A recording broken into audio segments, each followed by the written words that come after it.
Today's lesson is all about properties of a well-written text.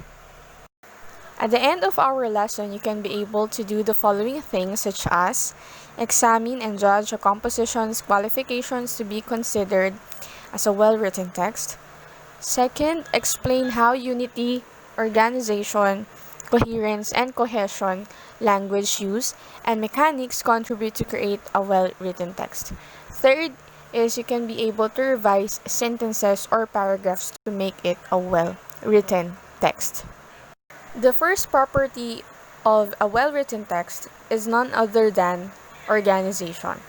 From the word itself, organize, which means our main goal here is to arrange the ideas or information in a logical form or in an accurate form. And remember that the following sentences within the paragraph must also be organized logically. If ever we failed to organize it logically, therefore, there is no organization within the particular text.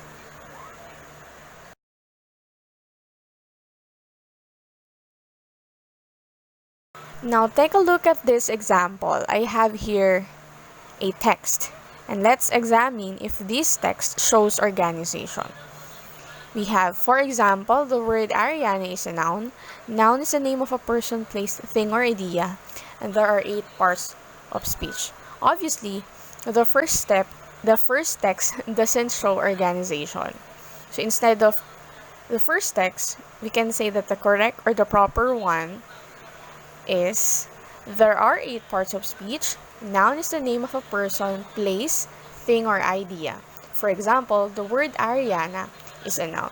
In the second text, it shows proper organization, or it is organized. It is well organized because the ideas or the information itself is well arranged in logical and in an accurate form. The next property of a well-written text are coherence and cohesion. So there is a big difference between the two. Maybe some of you will say that it is somehow the same. But remember, when we say coherence or coherence itself, it occurs when ideas are connected at the conceptual level. Meaning, you should check whether the supporting details or the supporting information is relevant to its main idea or the topic sentence itself. You have to check their interrelationship. Are they connected? Is the supporting detail or are the supporting details connected with the topic sentence itself or the main idea? If it is connected, then we can say that particular text is coherent. Again, if it is connected, therefore we can say that a particular text is coherent. But if it is unrelated, if it is not connected at all, the supporting details are not connected within your main idea or topic sentence. Therefore, the author itself failed to apply the property which is coherence. Once again, when we say coherence, the connectedness or the relatedness, the relativity of the supporting details to its main idea. On the other hand, we have cohesion. Cohesion refers to the connection of ideas at the sentence level. Here in cohesion, it focuses more on the grammatical aspects of writing. It is more on technical because it is about the grammar, such as the spelling, abbreviations, the agreement of the verb to its subject, the use of proper parts of speech, and so on and so forth. Under coherence and cohesion, we have the following techniques. We have 4 techniques.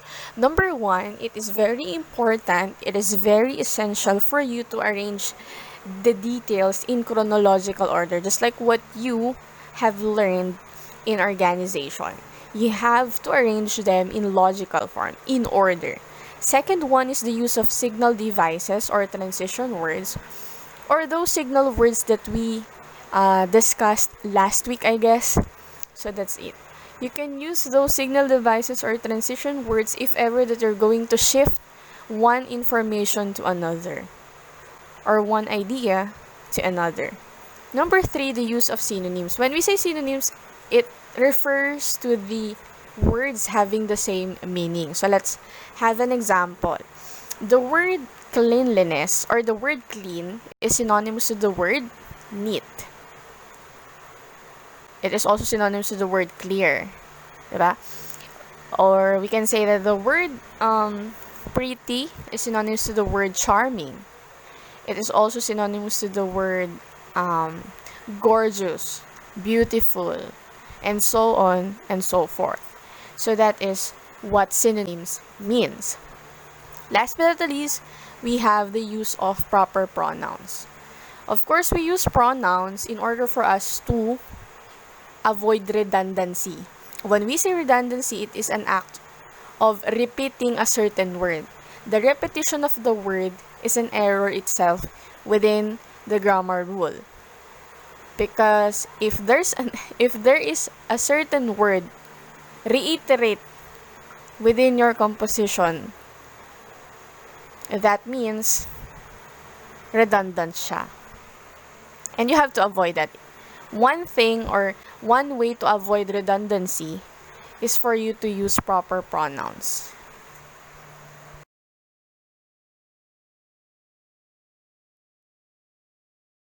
Now, I have here an example, a text. Let's see if this text shows coherence and cohesion. Once again, when we say coherence, it's about your supporting details should be related with the topic sentence or the main idea itself. So let's analyze if this text shows coherence first. Let's read this text. We have Rodrigo Duterte is the 16th President of the Republic of the Philippines. Aside from that, Rodrigo Duterte also served as Davao City's mayor for a long period of time. Rodrigo Duterte is also known by the populace as an adamant leader. So we can say here that all the supporting details are directly related to President Rodrigo Duterte.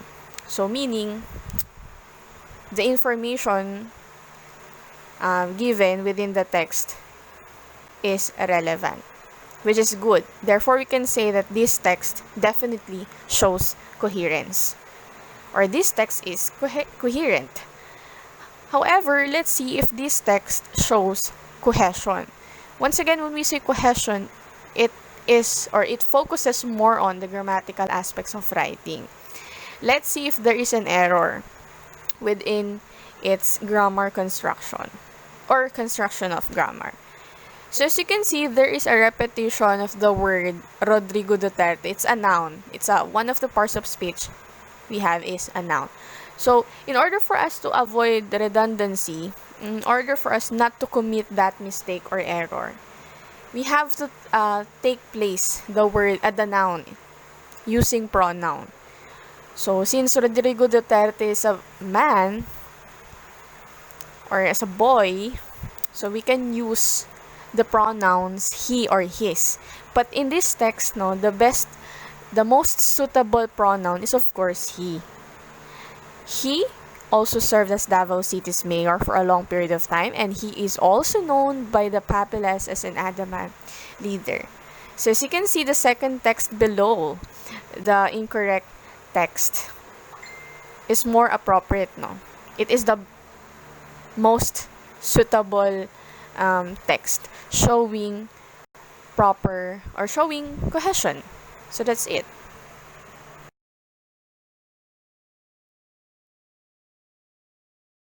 Another example, let's see if this text shows coherence and cohesion. Let's start with the first text. This is the Eiffel Tower is divided into 3 sections. The middle section of the tower consists of stairs and elevators that lead to the top. The lowest sections of the tower contains the entrance, a gift shop, and a restaurant. The top section of the tower includes an observation deck with a spectacular view of Paris.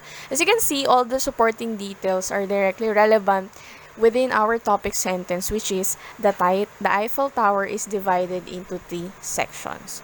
So meaning, this text shows coherence. But let's see if this text properly applied itong cohesion itself.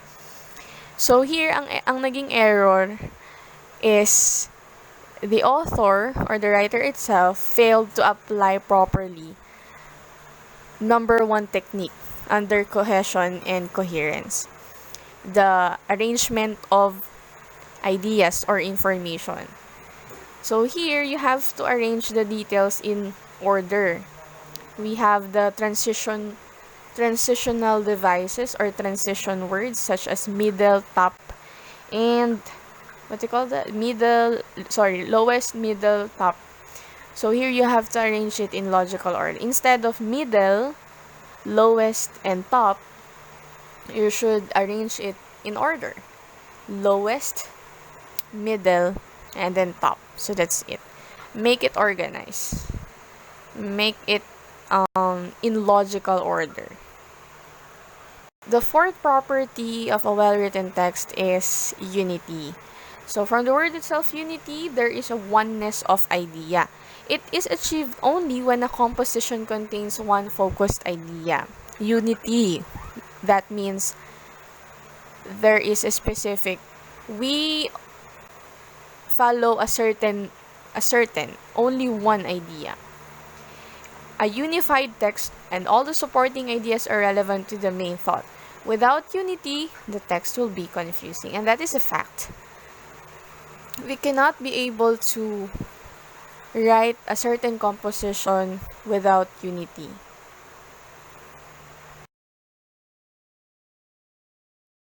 Now I have here an example. I have here a text. Let's see which of the following shows unity. As you can see, we can easily notice that we have the same topic sentence here, or the main idea. But on the other hand, supporting details are different. Their supporting details are different. We have, in the first text, the supporting detail is, Marian and Ding Dong got married 7 years ago and held their wedding reception in Pasay City. On the second text, we have Marian and Ding Dong play, sing, and dance with their children and eat together with their relatives. So let's see which supporting details suits very well to its topic sentence or the main idea itself. Obviously, the second text shows unity because all the activities have done by the Dantes family is connected on how they spend their weekends together. So let's have a short recap for the four properties. We have organization, coherence, cohesion, and unity. Once again, when we say organization, it refers to the arrangement of the following, such as ideas, incident, details, evidence, and order. Number 2, we have coherence. It is the connection of ideas in the concept level. So always remind yourself about these questions for you to come up with a great composition. Number 1 question for you to check if it is coherent, if your text is coherent. Number 1 question is the first topic related to the next? If it is related, then therefore we can say that your text is coherent. If it is not, then therefore you have to fix it. The second question is this sentence connected to the topic sentence?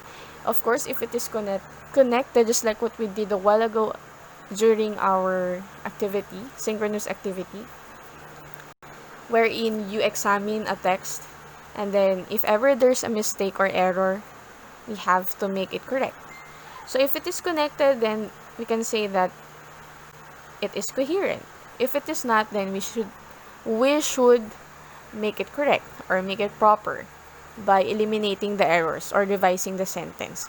Number 3 property, or the third property we have, is cohesion. It is the connection of ideas in the sentence level. It focuses more on the grammatical aspects of writing, very technical. Because number 1 question, did it use pronouns properly? If hindi, then you should. 2nd question, did it use transitions or signal words? if ever that you're going to shift one information to another, one idea to another, use transitional devices or signal words for that. Number three question, I'm sorry. Number three question is, did it do repetition of the subject matter? So you have to check it. Last but not the least, we have unity. It refers to the oneness of ideas, all pertaining to the theme or the topic sentence. You have to check the following things, such as the lead sentence or the topic sentence, and of course, its thesis statement. Your thesis statement will serve as the overview of your composition, whatever composition it is. It could be a concept paper, reaction paper, critic paper, ano pa ba?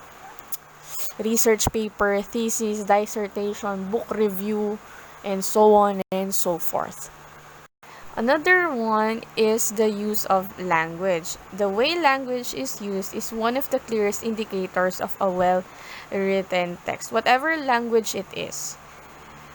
It could be Korean, Japanese, French, Standard English, ano pa ba? Chinese, and French, and so on and so forth. So whatever language it is, it's very important to use properly. Use it properly. And follow the rules for us to effectively communicate, for us to effectively explain, for us to effectively persuade our readers, to convince them about our ideas or opinion. Of course, without confusing them. Here are the things to remember about the use of language. Number one, use clear and concise sentences. Of course, make a sentence wherein it is simple and at the same time specific. Simple and specific. Kumbaga, in the old saying, short but sweet. Parang ganon. So here, in creating a sentence, you have to create a clear one and at the same time, a concise sentence. Concise is not too long, not too short, katamtaman lang. Number two, avoid redundancies or the repetition of words. And wordiness. This refers to the lengthy words. Verbose. Too much sentences. Number three, the third one is cliches, the use of cliches. We have to avoid that. Cliches refer to overused words. It's like the same with redundancy. Overused words. For example, we can use cliches, yes, if we are going to write creatively, such as creating a poem, tula in Tagalog, a prose, it could be a short story novel, a essay, excerpt, or whatever it is. We can use cliche in creative writing, in informal writing. But if we're going to talk about formal writing, such as academic text, we have to avoid using cliches. Cliches refer to the overused word. For example, cold as ice. Cold na, ice pa. So that's it. Somehow, redundant siya. That's why we have to avoid that. Again, I just want to point out we can use cliches if and only if we are going to write a poem, or if we're going to talk about creative writing, we can use that. But in formal writing, such as in academic text, we have to avoid that. And of course, last but not the least, we have highfalutin language. Highfalutin language refers to the unfamiliar words. And in order for you to understand or to know the meaning itself, you have to consult your dictionary, or you can also search it in Google. So that's it. In Tagalog, that's what we call the matatalinghagang salita. The unfamiliar words that we have to avoid in creating a certain composition. You can use that as well if we are going to write creatively, such as making a poem, which has a lot of symbolic representation or symbolic meaning. We can use that for us to trigger our critical thinking skills, but in but in academic text writing, we should avoid that. We must avoid that. Number 3, avoid excessive use of their and it structures. We can use, but make it minimal. Because the use of their adverb and it pronoun in a sentence will make your sentence wordy, verbose. It has a lot of words. Number 4, use precise vocabulary. When we say precise, that means accurate. Make sure that the vocabularies that you're going to include within your composition is suitable. It should be suitable within your composition. Make sure that it is connected. It suits very well within your topic. Number 5, be consistent with your pronouns point of view. We have 3 pronouns point of view. First person point of view, second person point of view, and third person point of view. In first person point of view, the pronouns that we can use are the following. We have I, me, we, us, our, ours, my, and mine. In second person point of view, we have the following pronouns. Actually, there are 2, you and yours.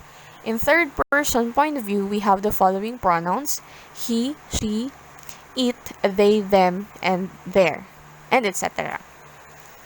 Number 6, avoid sexist language. Use the appropriate level of formality.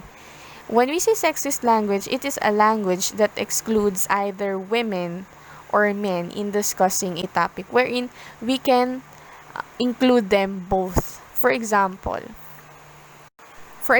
we have each student will pass his assignment on Tuesday. Once again, each student will pass his assignment on Tuesday. So there is an error, there is a bias in that sentence wherein the pronoun itself focuses more on sa mga lalaki or men.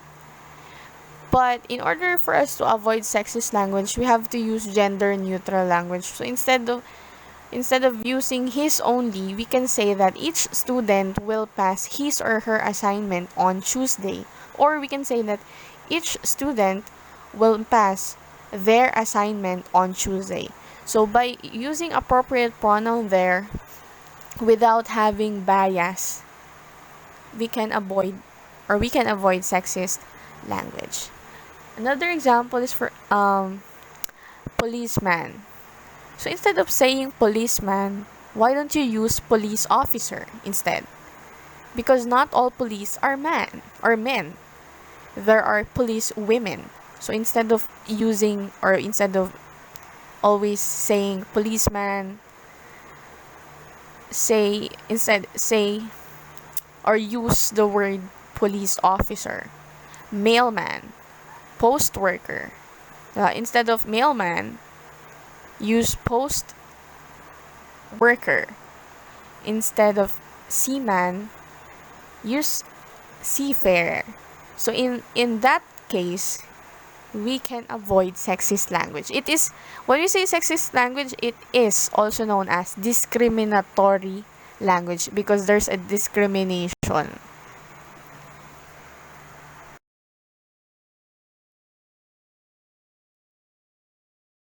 Now take a look at this example. Let's see if this text shows appropriate language use. We have all those offsprings are taught not to obtain free gifts from strangers. At the present moment, many still do. I'm sorry, there is an error there. I forgot to edit out.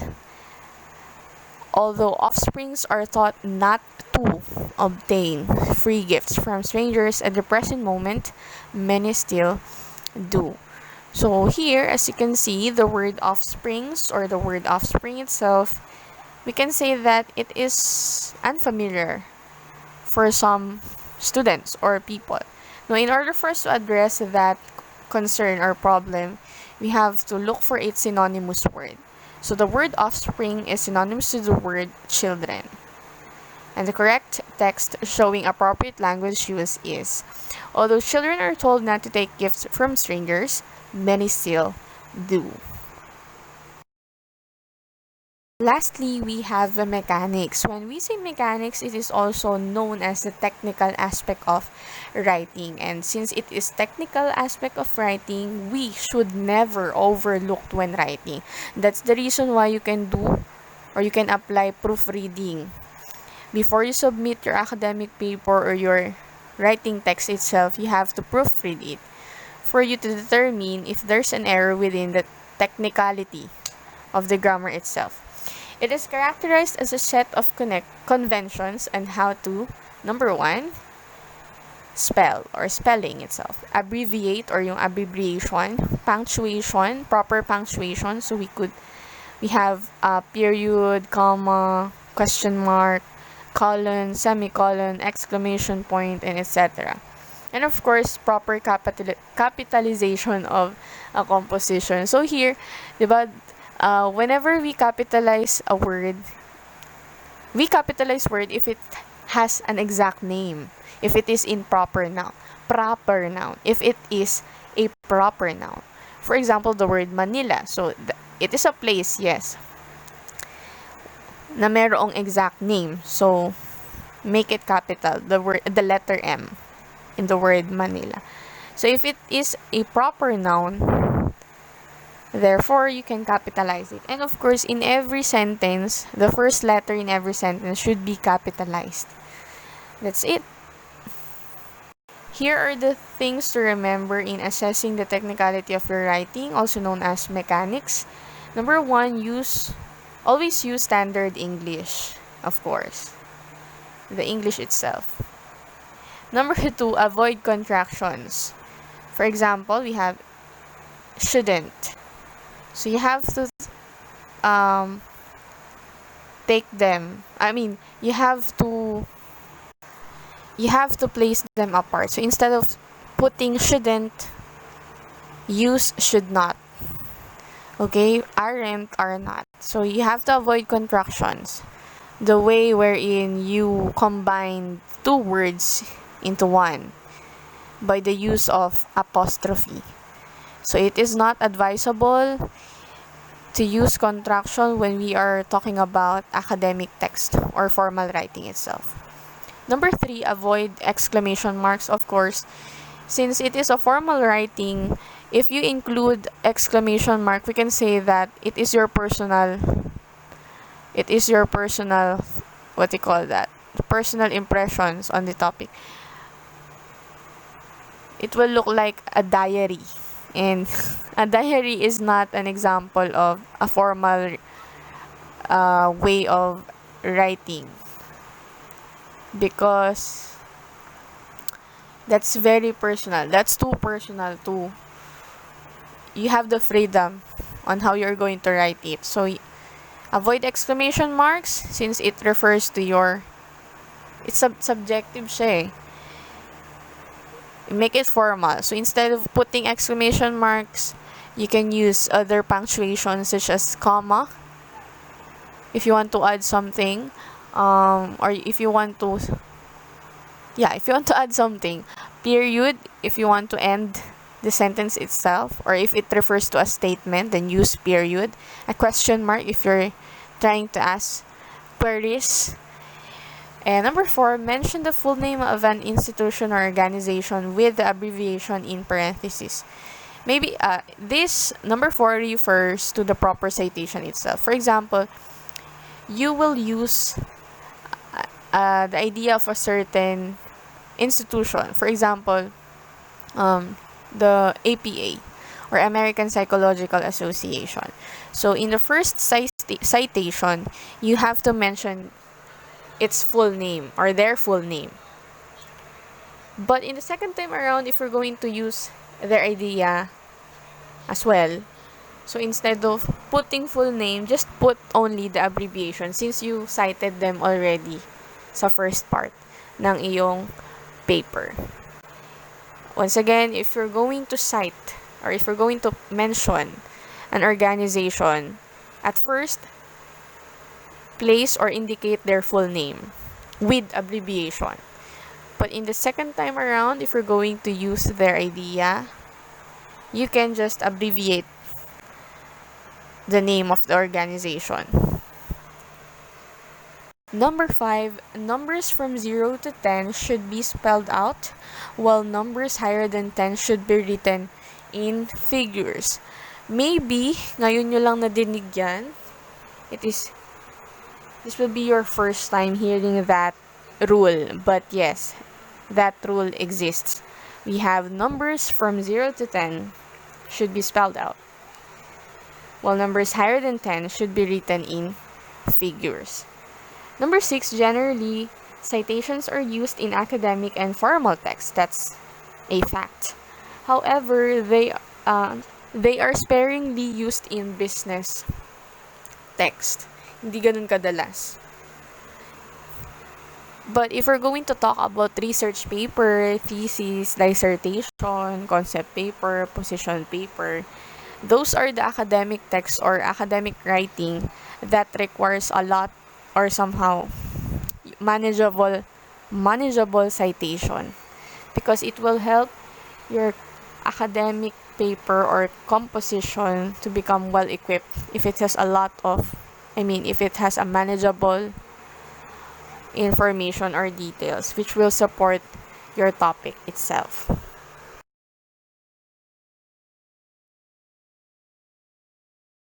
I have here an example. Let's see if this text shows mechanics. The first text, we have the advisor organized a schedule for the parent-teacher conference. Only 9 parents attended the meeting. Some parents said that they're at work during the said conference. Obviously, in the first text, there is an error. It is incorrect because based from the rule itself, numbers from 0 to 10 should be spelled out. So here, the figure 9, we have to revise that. We have to edit that figure by spelling it out. Another error is the contraction there. So, just like what I have said a while ago, do not use contraction, do not combine 2 words to become one by the use of apostrophe. So, do not do that. Don't do that, because it will make your academic paper informal. So instead of putting them into one, you have to set them apart. So instead of there, use they were. Where, because the action already happened. The action is already finished. That's why where. Okay? Thanks for watching. See you in my next one. Please like, leave a comment, subscribe, and hit the bell button for more lessons to learn. Bye!